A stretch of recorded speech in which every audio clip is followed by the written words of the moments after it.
कहानी दो बहुओं की। नीता को तारीफ शब्द पता ही नहीं था।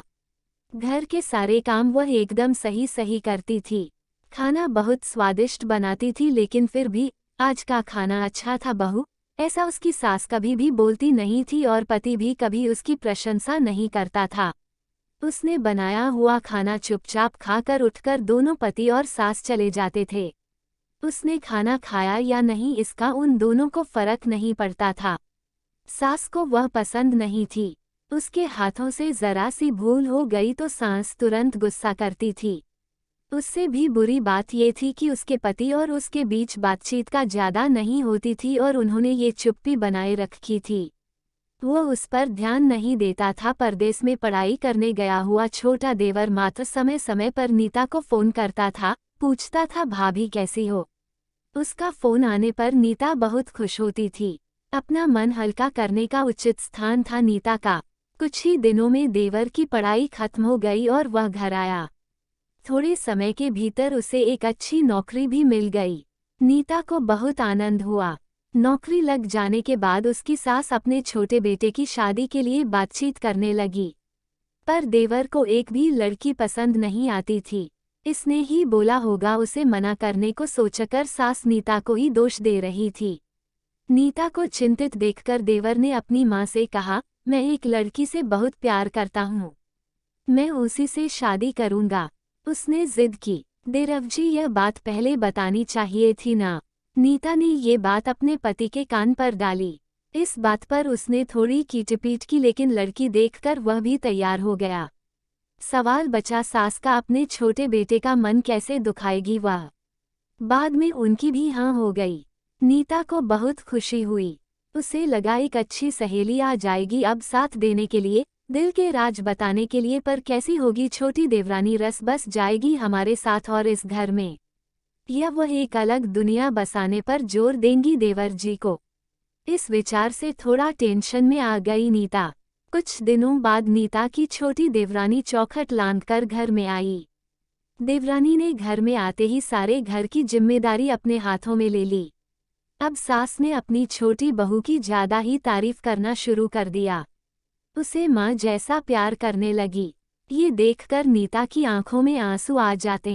वो सोचती, मैं भी तो यही काम करती थी, फिर मेरे साथ ही क्यों ऐसा बर्ताव। अब थोड़े दिनों बाद छोटी देवरानी पूरे घर पर राज करेगी और फिर मेरी जगह वहां पर कोने में होगी। अपने ही विचारों में खो गई नीता। नीता के भाव समझने पर छोटी देवरानी नीता के हाथ अपने हाथ में लेकर बोली, दीदी मुझे सब पता है, मुझे अपनी छोटी बहन समझिए, देखना बहुत जल्दी सब ठीक हो जाएगा। छोटी देवरानी ने पूरे घर की जिम्मेदारी तो ले ली, लेकिन कामों में कुछ ना कुछ बार बार भूल करती थी। फिर देवरानी नीता के पास जाती और मदद मांगती थी। ऐसा रोज ही होने लगा। ये देखकर सास लेकिन गुस्सा हो गई, मेरे रहते हुए वह छोटी बहू बड़ी बहू को क्यों पूछती रहती है। फिर सास भी रसोई घर में आकर चार काम शुरू करने लगी। धीरे धीरे वह छोटी बहू के साथ साथ अनजाने में बड़ी बहू से भी प्यार से बर्ताव करने लगी। प्यार से बोलने लगी, नए पदार्थ दोनों को सिखाने लगी, भूल समझकर समझाने लगी। अब सास और दोनों बहुओं में अच्छी दोस्ती होने लगी। इस वजह से बड़ी बहू का स्वभाव भी अच्छा होने लगा। उसके स्वभाव में खुलापन आ गया। सास भी दोनों के साथ कभी शॉपिंग तो कभी फिल्म देखने जाने लगी। वो अपनी दोनों बहुओं को समान प्यार करने लगी थी। इस वजह से घर का माहौल हंसता खेलता हो गया। इसके अलावा अपने भाई और उसकी पत्नी की बॉन्डिंग देखकर नीता का पति भी उसके साथ अच्छा व्यवहार करने लगा। ये देखकर छोटी बहू बहुत खुश हुई।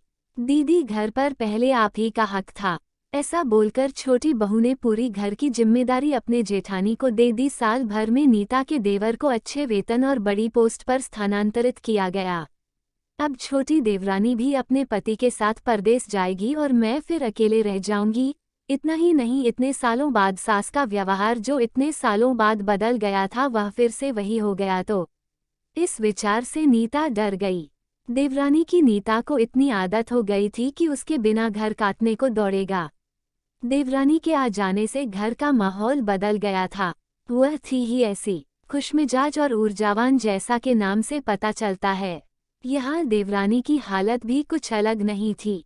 उसे दुख हुआ कि यदि यहाँ रहना पड़ा तो उसे अपने पति से दूर रहना पड़ेगा। नीता के देवर की जाने की गड़बड़ और देवरानी मात्र ट्रांस होने के कारण नीता सोच में पड़ी।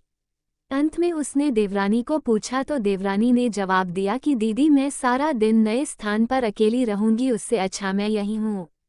आपके देवर को बोला है मैंने शनिवार और रविवार की छुट्टियों में आप ही यहाँ आ जाया करें।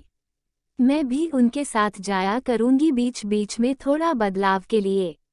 उस पर वह बोलते हैं कि 6 महीनों में वापस यहाँ ही बदली कर लूंगा मैं। अपने पति की नकल करके देवरानी बोली और छोटी देवरानी भी हंसने लगी। अपनी आंखों के आंसू पोंछते हुए नीता बोली छोटी ये दिन वापस नहीं आने वाले। जाओ तुम अपने पति के साथ, उनके साथ भी तो कोई होना चाहिए ना। दीदी आपने मुझे बड़ी बहन का प्यार दिया, वैसे ही भैया के रूप में एक बड़ा भाई मिला। ये भरा हुआ संसार छोड़कर मैं कैसे जाऊं? वहाँ अकेली का मन नहीं लगेगा। 6 महीने का तो सवाल है, वह आते रहेंगे यहाँ पर। ये सुनकर नीता ने अपनी देवरानी को खुश होकर गले लगाया। तभी देवरानी नीता को बोली अपने पति के साथ एक अलग जीवन बनाने में समय नहीं लगता, अपनों में रहकर पति की प्रतीक्षा में ही आनंद है। दोस्तों, 2 अलग अलग घर और ससुराल से आने वाली ये लड़कियां अपने नए घर के लिए सब कुछ करती है। पता ही नहीं चलता कि कब एक दूसरे की आदत हो जाती है। सच में देवरानी जेठानी का रिश्ता बहनों से कम नहीं होता।